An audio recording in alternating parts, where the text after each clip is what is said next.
Então, a gente está voltando às atividades do Androcenter Talks de 2024. Então, esse nosso projeto ele tem o objetivo de trazer uma conversa descontraída, tipo um podcast, que acontece envolvendo então, profissionais da nossa equipe multidisciplinar aqui do Androcenter. Então, nessas nossas conversas do Androcenter Talks, nós sempre selecionamos um tema e discutimos ele mais a fundo, entrar um pouco mais nos detalhes do que esses nossos vídeos que a gente publica aqui na nossa rede social. Inclusive tentando trazer alguns casos e exemplos do nosso dia a dia de problemas relacionados a essa questão de medicina sexual e também de infertilidade masculina. E casos esses que na maior parte das vezes eles são reais, mas logicamente por questão de ética e sigilo profissional, jamais nós iremos fornecer nomes ou qualquer dado que possa expor então a identidade desses nossos pacientes, desses nossos casos. Que esse nosso objetivo é justamente desmistificar a medicina sexual e mostrar que esses problemas sexuais são problemas de saúde, assim como qualquer outro tipo de problema, e problemas que têm sim tratamento. Tudo isso não substitui uma consulta com um profissional de especialista. E no Androcenter Talks de hoje, então, estarei eu e a doutora Ana Karina, que já é minha parceira há mais de 10 anos aqui na clínica, e estaremos abordando aí um tema em específico. E é importante a gente deixar ressaltando nesse início de live que a saúde sexual ela é um pilar fundamental no nosso bem-estar geral. Mas quando surgem complicações como a disfunção erétil, muitos podem não perceber o quão profundamente nossas mentes estão entrelaçadas com a nossa saúde física. E é aqui a discussão de hoje ganha sua importância, trazendo luz como fatores psicológicos e emocionais eles podem influenciar e muito, né, a saúde sexual masculina. Então, nós vamos discutir as causas, desde ansiedade e estresse até questões mais profundas de depressão e como esses fatores podem criar barreiras para uma vida sexual saudável. E mais importante ainda, nós vamos compartilhar com todos vocês as principais características desse tipo de questão e o que pode levar a essa discussão. E todas as perguntas elas vão ser muito bem-vindas para a gente poder desmistificar e entender melhor essa questão da disfunção erétil psicogênica. E queria saber de você, inicialmente, como que a gente entende a disfunção erétil? Existe uma definição? Qualquer perda de ereção é considerada disfunção erétil? Tem que ter um tempo? Como que funciona na nossa cabeça de médico, de profissional da saúde, para ter uma definição da disfunção erétil? Para a gente considerar, então, disfunção erétil, a gente precisa ter uma perda total ou parcial, ou uma ereção que não é suficiente, que permita a penetração. Ela tem que estar presente na maior parte das relações, ou seja, em pelo menos 75% das relações, por pelo menos 6 meses, e mais importante de tudo, Gustavo, tem que trazer sofrimento para o paciente. Né? Então, a gente precisa, a gente tem alguns parâmetros para colocar o paciente ou não, né, dentro da disfunção. Lembrando que na prática clínica, né, Gustavo, às vezes a gente não tem um paciente que cumpre ali fielmente todos os critérios, mas que está tendo sofrimento. Então, isso já coloca ele nesse lugar para a gente estar acolhendo, para a gente estar orientando e para a gente estar fazendo aí alguma proposta terapêutica quando se faz necessário. Legal. E a disfunção erétil, como o próprio nome diz, é um mau funcionamento da ereção. Então, é quando a pessoa perde a capacidade de ter ou manter uma relação que consiga ter sucesso na penetração e consiga manter a ereção até o final. E nessas questões dessas disfunções, então, existem os problemas que são orgânicos, então é um mau funcionamento de uma artéria, é uma disfunção do ponto de vista do mecanismo de venoclusão, é uma disfunção nervosa, então existe uma alteração do funcionamento orgânico, né? Então, problema da artéria, do nervo, da musculatura lisa, e existem aqueles problemas psicogênicos, né? Aqueles problemas de origem psicológica, digamos assim. E nós, profissionais da saúde, da saúde sexual, costumamos segmentar, ou tentar pelo menos segmentar, se a disfunção é mais orgânica ou mais psicogênica, justamente por conta que disso vai variar a proposta terapêutica, né? E, inclusive, existem algumas barreiras que nós vamos tentar não transpor em casos de problemas psicogênicos, né? E nessa questão, nessa linha de pensamento, Ana, como que a gente pensa que uma disfunção erétil ela é mais psicogênica do que orgânica? Tá, bom, tem algumas dicas para a gente que faz a gente pensar mais em uma ou outra situação. Mas antes da gente entrar nessas dicas, a gente sempre tem que lembrar que precisa ter uma avaliação com o urologista, né, Gustavo? Então, assim, muitas vezes o paciente chega para mim já tendo passado por vocês, né? Então, ele já vem com essas informações para mim de que ele está saudável, de que ele não tem nenhuma condição que justifique essas perdas de ereção. Mas quando isso não acontece, que vem, né, direto para a gente, mesmo que a gente já, nossa, eu posso apostar todas as minhas fichas que se trata de uma disfunção psicogênica, ainda assim a gente pede avaliação para que a gente realmente tenha essa certeza. Mas assim, que dicas são essas, né? Então, a idade do paciente, né? Então, normalmente o paciente de uma disfunção psicogênica tende a ser mais jovem, menos de 50 anos, né? Tende a ser mais abrupto o início. Então, às vezes o paciente, ele sabe dizer, olha, estava vindo, né, nunca tinha tido nenhuma queixa, nenhum problema, mas teve um dia que me aconteceu determinada coisa e daquele dia em diante eu passei a apresentar essa dificuldade, né? Se o paciente tem, então, né, ou não, alguma condição clínica que justifique, então isso também já direciona a gente. Se acontece em todas as situações, né, seja na relação sexual, seja na masturbação, seja com uma parceria ou com outra parceria, isso também, então, ajuda a gente a ir já juntando as pecinhas e pensando numa disfunção psicogênica, né? Então, aquele paciente que tem uma disfunção psicogênica e fala, olha, quando eu me masturbo, eu tenho a minha ereção sem qualquer tipo de dificuldade, consigo manter durante todo o processo, chego ao orgasmo, né, e conta para você que na relação com a parceria, ele tem dificuldade, opa, isso já é bem sugestivo para a gente, porque a máquina parece não estar com problema, né, porque se numa situação dá tudo certo, em outra não dá, parece que mais quem está com dificuldade aí é o operador da máquina do que a máquina em si.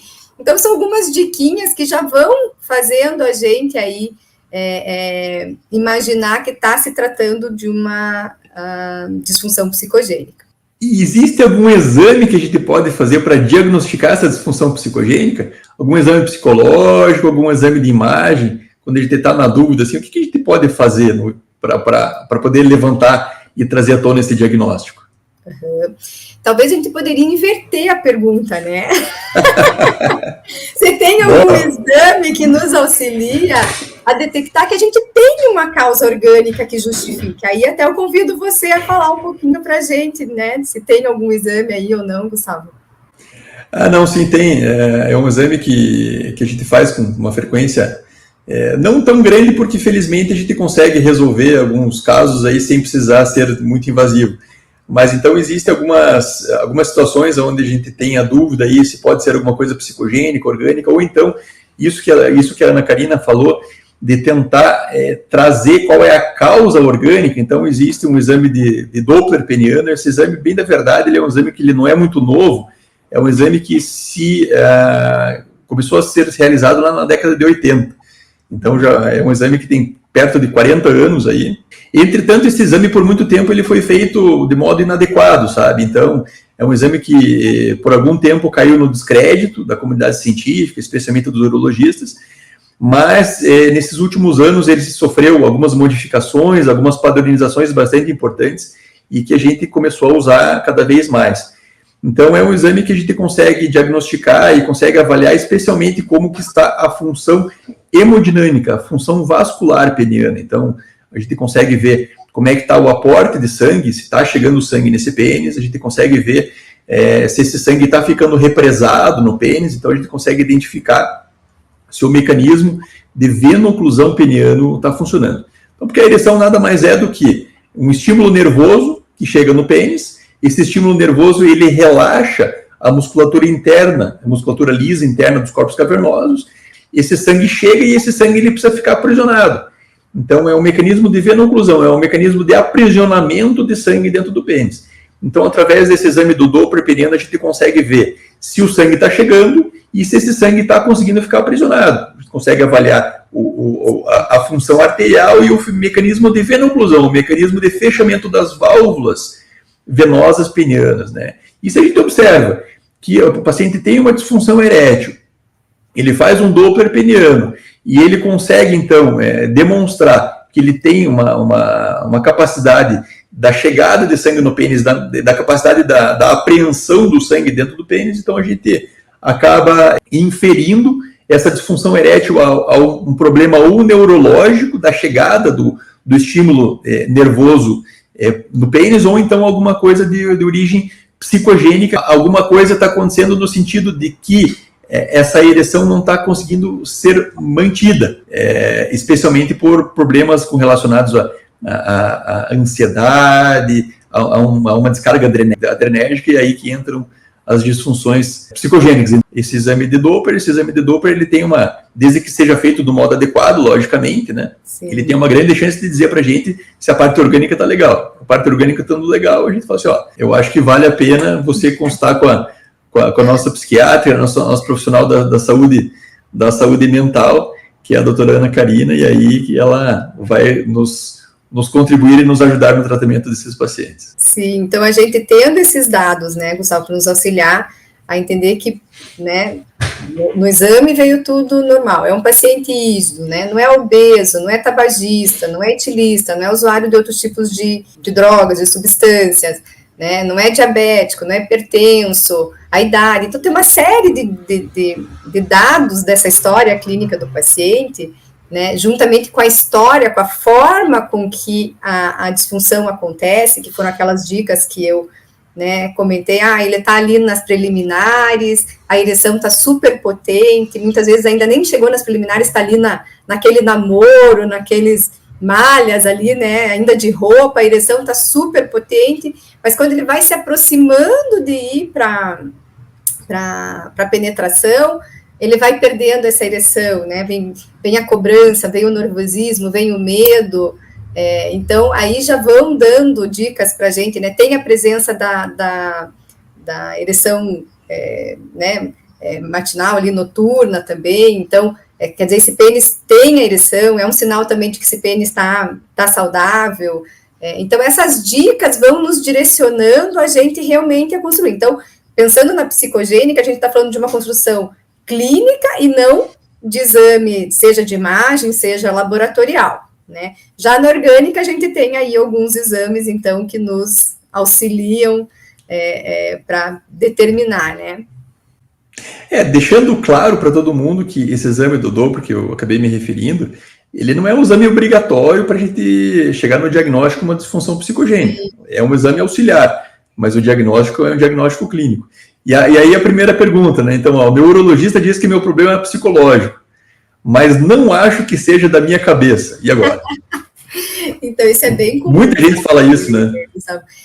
E é engraçado, porque o paciente, ele prefere que alguém fale, você tem isso aqui que está justificando, né? E eu sempre falo para você, olha que bom, tá tudo bem com você, com a tua saúde, né? Não tem nada que justifique a falha, né, do ponto de vista orgânico, mas talvez a forma com que você se coloque na relação, né, o quanto que você se exige, ou as vivências que você já teve, ou como está o relacionamento, né, como que estão as coisas no trabalho, né, está passando por um momento de estresse, de ansiedade, tem alguma outra questão, assim, do dia a dia, ou do relacionamento que está interferindo, que pode estar impactando nessa disfunção. Só que quando a gente fala de coisas que são mais subjetivas, né, às vezes elas são até mais difíceis de tratar do que quando tem que fazer um procedimento, ou toma-se um remédio, né, então às vezes o paciente ele quer ouvir que tem uma coisa ali que eu vou, né, faço um procedimento, tomo um remédio e resolvo, do que quando ele vai ter que fazer a maior parte do processo, né, porque quando a gente fala em terapia sexual, Gustavo, a gente fala, o terapeuta, ele é uma ferramenta, né, mas quem realmente vai conquistar esses resultados, quem vai ser responsável pelas conquistas, é o paciente. E aproveitando até a oportunidade de a gente falar aqui, a principal, né, a responsável por abandono do tratamento é justamente essa expectativa que o paciente tem de que a coisa se resolva de uma forma onde ele não precisa ser ativo nessas conquistas. Uma amidalite, por exemplo, você identifica que ele tem uma amidalite e você prescreve um antibiótico, certo? Sim. Seria como o paciente pegar essa receita e não comprar o remédio? Mais ou menos por aí. Você fala o que tem que fazer, mas a pessoa não faz. Querer melhorar só porque, né, eu comprei o remédio, então agora já melhorei. Não, a receita não vai curar a pessoa, o que vai curar é o remédio que você prescreve, certo? Exatamente. Então, assim, isso é a maior dificuldade que a gente tem quando a gente fala na terapia sexual, é essa aderência, né? O paciente ter paciência, acho que essa seria talvez a palavra, assim, chave na questão, é ter paciência de esperar, né, as coisas acontecerem, né, de entender que é um processo. Isso eu sempre enfatizo demais para os pacientes. Nós estamos falando aqui de um processo, né? Não é porque agora você entendeu que, então beleza, isso está acontecendo comigo porque, vamos imaginar, no caso de um paciente que se cobra demais, né? Então só porque eu me cobro demais acontece, então se eu não me cobrar, vai resolver o problema. Bom, mas como é que eu faço para deixar de me cobrar? Isso é um processo.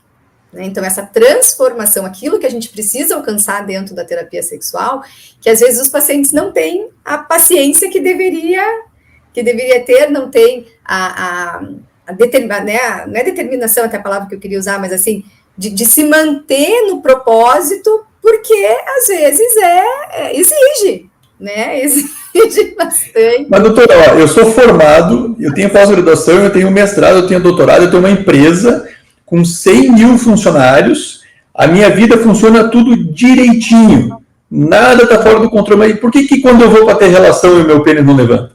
É justamente aí, né? É algo do qual eu não consigo... É meu, eu não mando nele, por que isso acontece? Né? Então, assim, muitas vezes esse papel que a pessoa se coloca, né, de que eu controlo tudo, né, de que eu né, domino tudo que eu vou fazer, tenho sucesso em todas as coisas que eu faço, e de repente eu me coloco nesse lugar da relação sexual, que é de entrega, que é de estar presente ali no que está acontecendo, né, que é de perceber o meu corpo, de fazer essa leitura, né, de compartilhar com outra pessoa, né. Então, às vezes, essa dificuldade de se colocar nesse lugar, né, e de perceber a importância disso, né, porque às vezes eu sou muito autofocado, sou sempre eu faço, eu aconteço, né, e aí, quando eu fico só focado em mim, na minha resposta, e não naquilo que seria o estímulo para que o meu corpo respondesse, eu não ofereço o que o meu corpo precisa, né, e sequer me dou conta de que eu não estou oferecendo o que o meu corpo precisa para ter a resposta necessária, né. Mas se eu não tenho uma ereção, eu não vou conseguir dar prazer para minha mulher, doutora. E aí, como é que fica? Eu não tendo ereção, não consigo dar prazer e ela não consegue ter prazer também. Como é que a gente resolve isso? E aí a gente está diante de uma das crenças mais enraizadas que existem, né? E vou dizer, não é só dos homens, das mulheres também, né? Porque essas crenças pertencem aos dois lados, né, de que a responsabilidade da relação é do homem, né? O homem, eles têm que estar sempre com vontade, né? Ele tem que estar sempre pronto, né? Quer dizer, essa ereção tem que estar ali a qualquer momento que se demande dela, né? Tem que manter pelo tempo que for necessário, né? E tem que proporcionar aí o maior prazer possível para a parceria.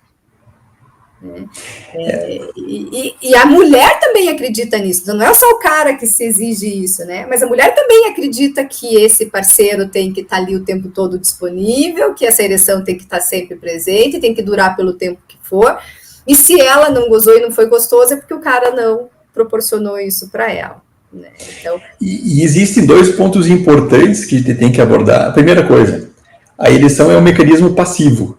Então, o mecanismo da ereção não é um mecanismo onde a gente faz alguma coisa para ter ereção. A gente deixa de fazer alguma coisa para ter ereção. Especialmente a questão de você deixar de você estar tranquilo, não ansioso, e você baixar o teu nível de adrenalina circulante. Não é à toa que as ereções involuntárias acontecem de noite ou de manhã cedo. É a hora que você está com a testosterona um pouco mais alta, você está mais tranquilo, e à noite que você está naquele teu sono REM, que é aquele teu sono mais profundo, onde as tuas funções de relaxamento estão mais evidentes. Então é nessa hora que as ereções involuntárias elas acontecem, né? E a ereção ela é um mecanismo involuntário, né? Então, quando a pessoa quer, se o homem olha para o pênis dele e manda o pênis dele ter uma ereção, ele não consegue. Se o homem olha para o braço e fala assim, ó, dobra o braço, você consegue dobrar e esticar o braço, o teu cérebro está mandando. Agora, se o meu cérebro mandar o meu pênis ter uma ereção, ele não vai ter uma ereção. Exatamente. Muito pelo contrário, né? Então, quando a gente está... Isso...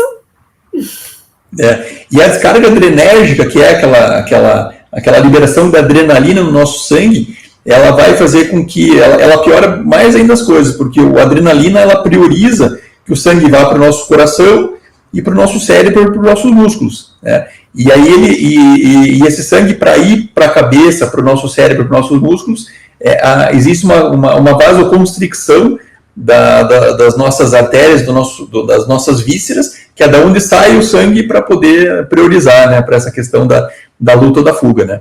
Mas eu acho que a gente veio aqui hoje um pouquinho, até um pouco mais, Ana, para falar a respeito de exemplos reais aí, né, desses insights, né, desses insights dessas disfunções psicogênicas, né. Você tem algum caso que você gostaria de trazer, assim, de curiosidade, ou então para a gente poder mostrar que as coisas são muito mais frequentes do que a gente imagina e que isso realmente acontece no dia a dia das pessoas? Então, Gustavo, assim, eu acho que essa que é a ideia hoje dessa proposta que a gente está trazendo, desse modelo, né, justamente sair só desse conceito, né, e aproximar. Poxa, peraí, mas como que isso na prática, então, acontece?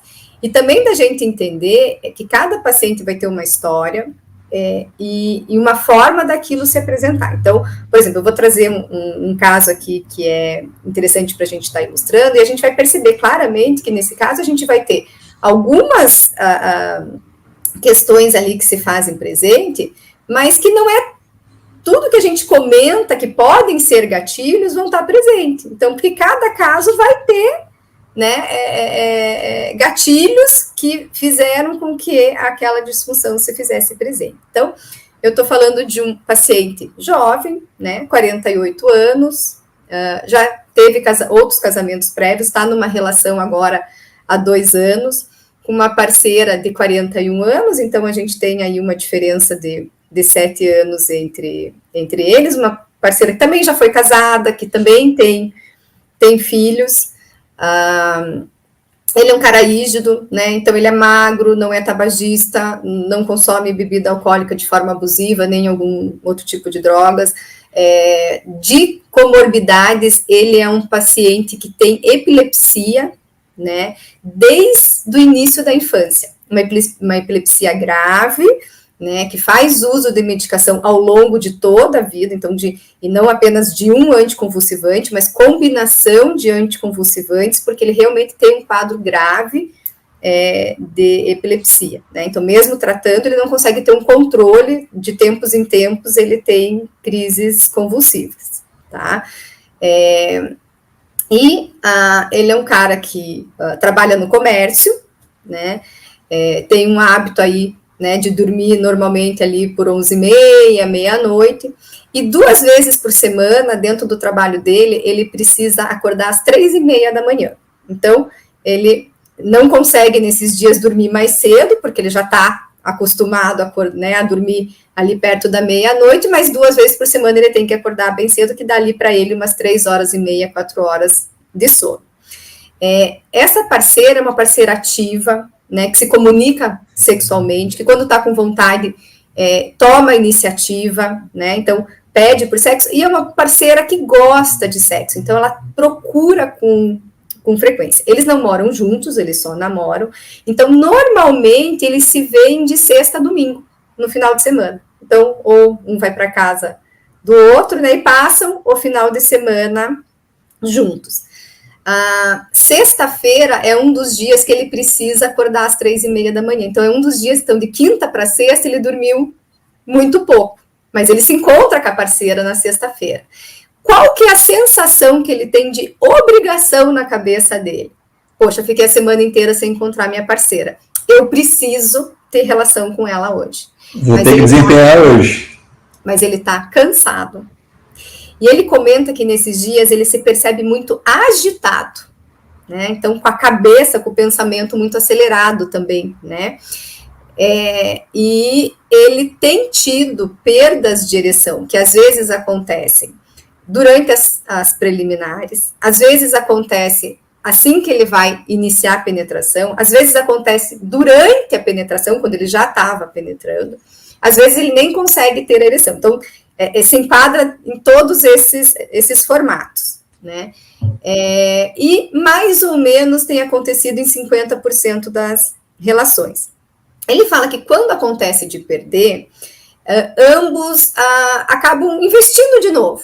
Começam ali a se fazer carícias novamente, a fazer um agrado, né? Então, assim, não é aquela coisa do tipo, perdeu a ereção, então uma catástrofe aconteceu, cada um vira para um lado, fica aquele climão. Não, eles entendem, né? A parceira compreensiva. E vão tentando. Ele falou, algumas vezes eu consigo, quando a gente começa ali a investir de novo, recuperar a minha ereção e chegar ao orgasmo no final. Algumas vezes eu até recupero, perco de novo, e algumas vezes eu não consigo recuperar. Mas ele fala que não fica preocupado com isso, do tipo, eu já começo a relação com medo de falhar, que é uma observação muito frequente quando a gente está falando de disfunção psicogênica, né, Gustavo? O paciente percebe que ele já entra tenso, que ele já entra com medo, que ele já entra estressado, né? A ansiedade antecipatória, né? Exatamente. Se eu vou conseguir ou não vou conseguir ter um bom desempenho na relação, né? Mas, em contrapartida, ele tem aquela crença que a gente estava falando antes, de não poder falar não, né? Então, ele percebe, por exemplo, que ele está cansado, que ele está agitado, né? Que ele não estava em condições de ter uma relação sexual naquele momento, mas ele não consegue falar não quando ela procura. Então, talvez essa seria falar não numa oportunidade como essa, ele não falharia, e em vezes consecutivas para frente, ele não teria medo de falhar, isso? Exatamente, né? Então, poder comunicar isso para a parceira, puxa, eu acho que, né, acho que eu não estou em condições nesse momento, eu estou muito cansado, eu dormi poucas horas, né? Vamos tirar um cochilo, vamos relaxar, depois a gente, né, transa e tal, mas não, tem aquela obrigação de, eu não posso negar fogo, né? E às vezes até quando ela não procura, às vezes ele se vê obrigado a procurar, por quê? Porque, poxa, a gente já ficou a semana toda sem ter relação, né? Então, aí a gente consegue observar essa crença bem importante, né, de homem não poder negar, né, ou de eu tenho que, porque é o que se espera de mim, né?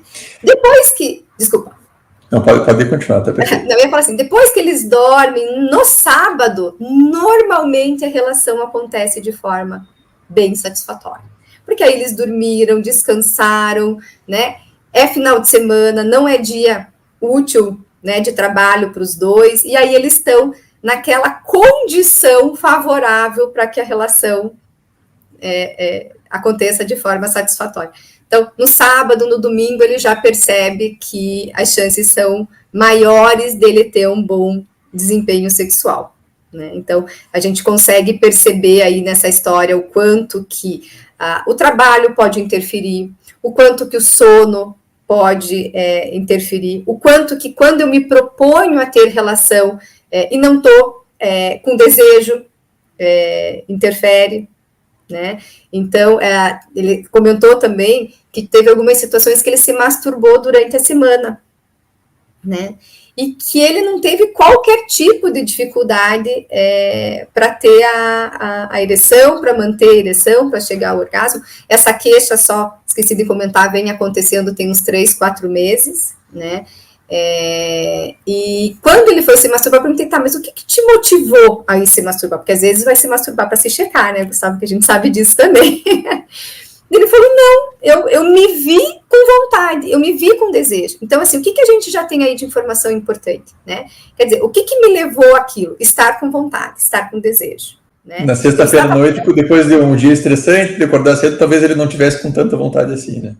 Exatamente. Então, ali durante a semana, né, teve aquele estalo de alguma coisa despertar o desejo dele, né, se permitiu que o pensamento ficasse tomado por algo que fosse objeto de desejo, né, ele ofereceu para ele algo que era satisfatório, né, do ponto de vista de estímulo físico no processo da masturbação, né, então permitiu com que ele cumprisse aí as etapas do ciclo de resposta sem qualquer tipo de dificuldade, né? E aí entra aquelas diquinhas que a gente comentou também para a gente pensar na psicogênica, né, Gustavo, que a gente tinha falado lá no início da nossa conversa.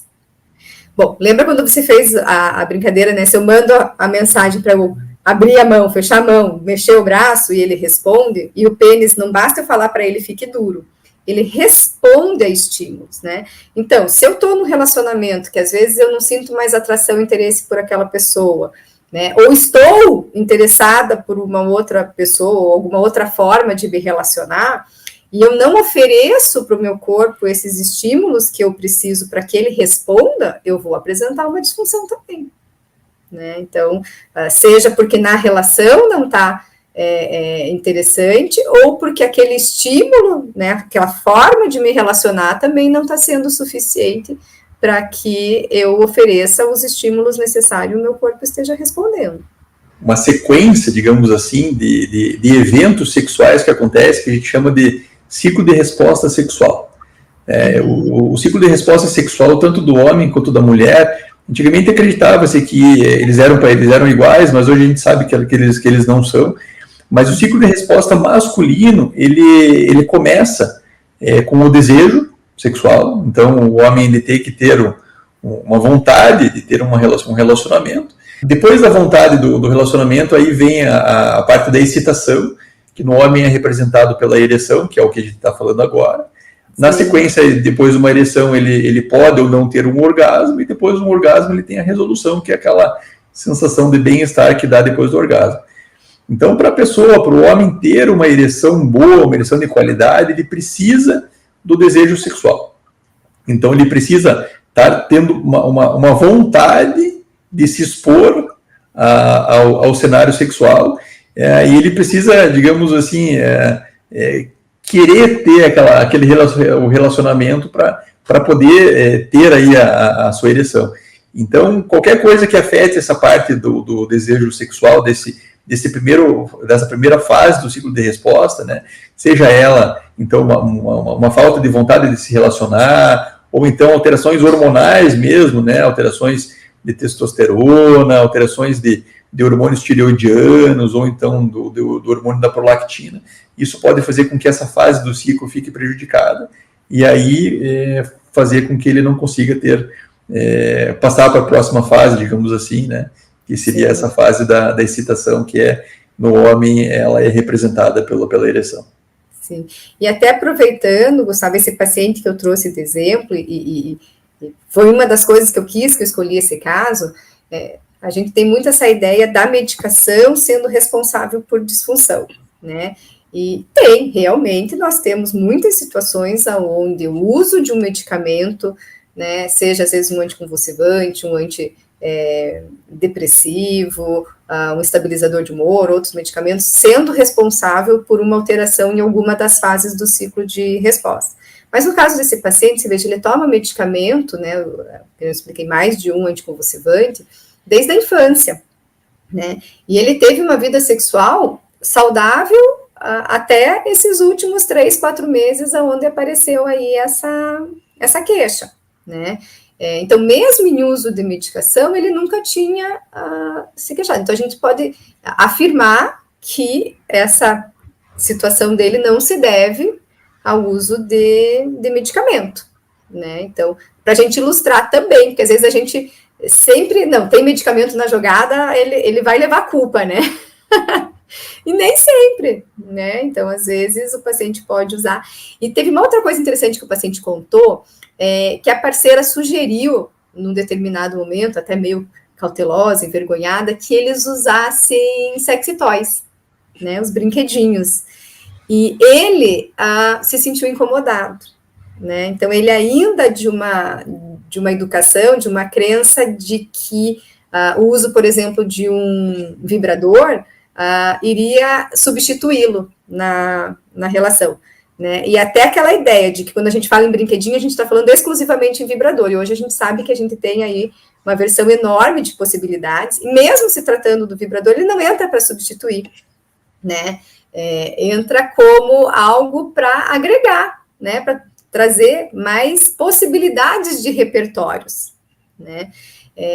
Então, isso foi uma conversa que eu tive com ele também para desconstruir dentro de algumas crenças que ele tinha, também essa ideia do uso dos brinquedos, que podem ser excelentes parceiros, né, ferramentas aí para melhorar a vida sexual dos casais.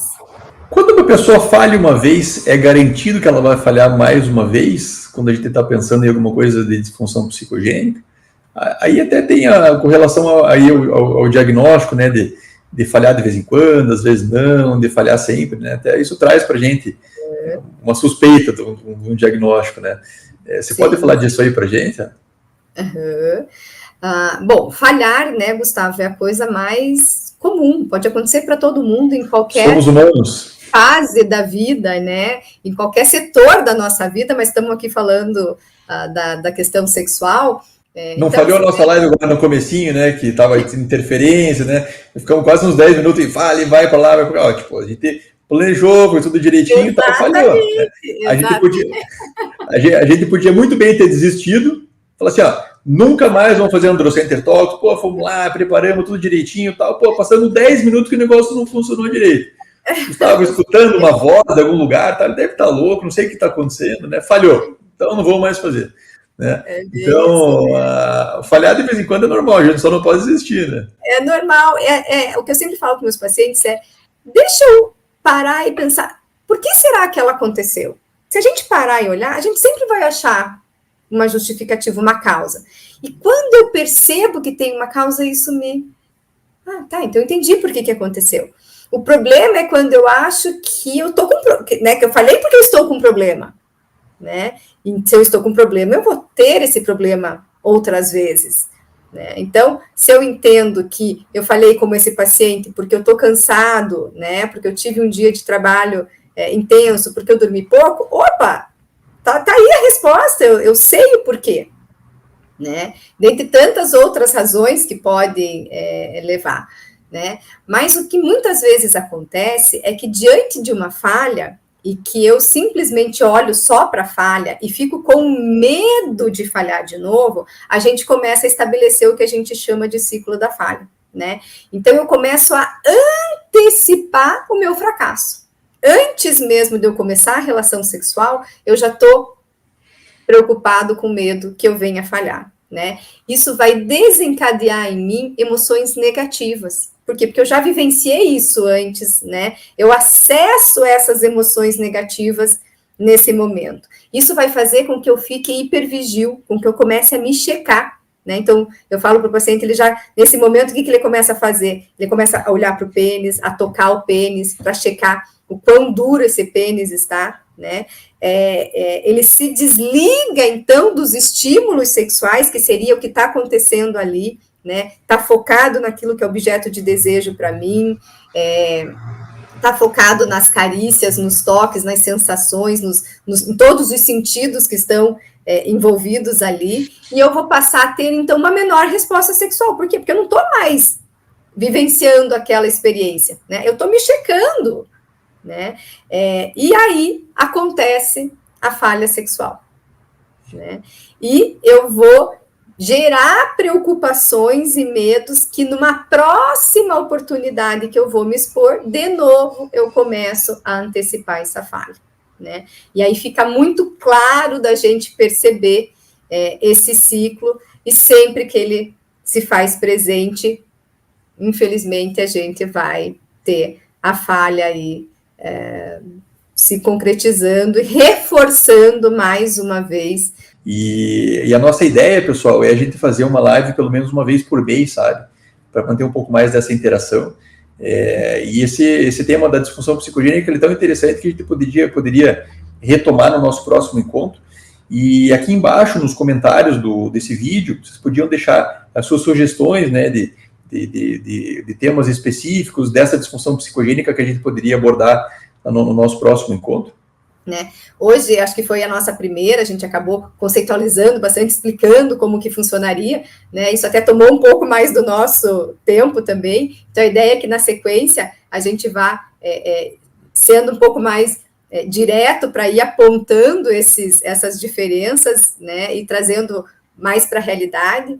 Essa que é a nossa ideia aqui, é aproximar a pessoa que está sofrendo com a queixa de falar, poxa, eu não sou o único, nossa, olha lá, ela contou uma história, poxa, se assemelha tanto com algo que acontece comigo, isso aproxima, né? Isso te coloca num lugar de não se achar único, e homem nesse sentido, porque em roda de conversa masculina geralmente não se fala, né? Eu tô falhando, eu tô tendo problema, eu tô gozando muito rápido e tal, e sempre a grama... O carro novo todo mundo fala, o apartamento novo todo mundo fala, a viagem que fez todo mundo fala... O filho bonito que tem, que o filho passou no vestibular, o filho isso, agora o cara que falha, o cara não fala. E se for para falar alguma coisa, sempre vai ser no sentido de se gabar, né?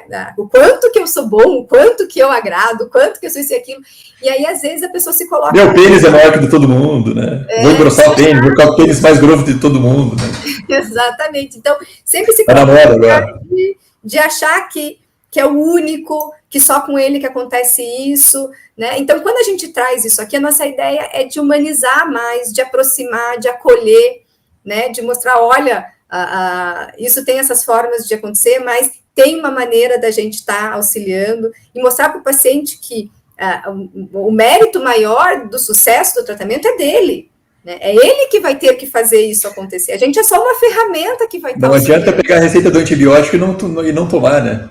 A receita não vai resolver. Não tem mágica, bem que a gente gostaria, né? Eu sempre falo, se eu pudesse fazer isso, encurtava o meu trabalho e eu deixava você 100% satisfeito. Então, era perfeito. Mas, infelizmente, não funciona dessa forma, né? Então, o recado aqui é, se você estiver passando por alguma dificuldade, procure ajuda, procure um profissional capacitado, né? Que possa fazer uma avaliação adequada e te orientar com relação à melhor forma de estar tratando, e com certeza você tem como se beneficiar aí e melhorar a vida sexual. Então, acho que talvez essa seja o grande recado aí. E para aproximar ainda mais a nossa audiência, os nossos espectadores, os nossos pacientes, eu acabei deixando aqui embaixo, tá rolando, tanto o Instagram da Ana Karina quanto o meu Instagram. Nós costumamos ser bastante acolhedores nos directs que nos encaminham, né? Então, não fiquem melindrados em mandar um direct, em tirar uma dúvida. Logicamente, por norma do Conselho Federal de Medicina, do Conselho Regional de Medicina, a gente não pode fazer consulta por meio de mídia social, né? Então a gente não pode, a pessoa vai mandar lá, doutor, tenho 42 anos, minha ereção não está legal, blá, blá, blá. Então a gente não pode prestar uma consulta por meio de rede social. A gente pode sim fazer uma teleconsulta, então marcar uma data do encontro para conversar, isso é uma coisa que pode. Agora, a consulta pelo direct do Instagram não rola. Mas, lógico, tirar uma dúvida e outra, a gente não tem problema nenhum em tirar. Inclusive, nós ficamos felizes em poder ajudar as outras pessoas. Então, sempre que vocês tiverem alguma dúvida, logicamente, não de caráter específico, não de caráter pessoal, porque toda dúvida que a gente tira pela rede social acaba tendo uma responsabilidade, né? Então a gente não pode prescrever justamente por conta de que em cima de toda prescrição existe uma responsabilidade médica em cima daquela prescrição. Então por isso que uma consulta é necessária. Exatamente, isso aí. Pessoal, então nós ficamos por aqui. Mês que vem a gente vai ter de volta. Nesse meio tempo nós podemos ir conversando por meio aqui das nossas redes sociais. Vou deixar aqui o contato também da nossa clínica. Eventualmente, se você quiser marcar uma teleconsulta comigo, ou com a doutora Ana Karina, ou então com o doutor Rodrigo, que é nosso nutricionista, podem fazer por meio do WhatsApp, manda o WhatsApp, isso vai cair dentro da nossa equipe, então a nossa equipe vai perguntar o que podemos ajudar, qual profissional que gostaria de consultar. Então nós ficamos aí à disposição. Vocês podem visitar o nosso site também, que é o www.androcenter.com.br, e em breve também esse episódio, assim como vários episódios anteriores, vai estar lá do Androcast, todas as plataformas de áudio aí, o Spotify, Google Podcast, Apple Podcast. Se procurar lá para o Androcast, você vai ver bastante coisa também de conteúdo, tanto meu quanto da Ana Karina, de toda a nossa equipe. Certo, Ana? Mais alguma coisa? Acho que é isso, né? Isso aí. Vamos lá, até a próxima, então. Maravilha, pessoal. Uma boa semana para todos. Tchau, tchau. Tchau.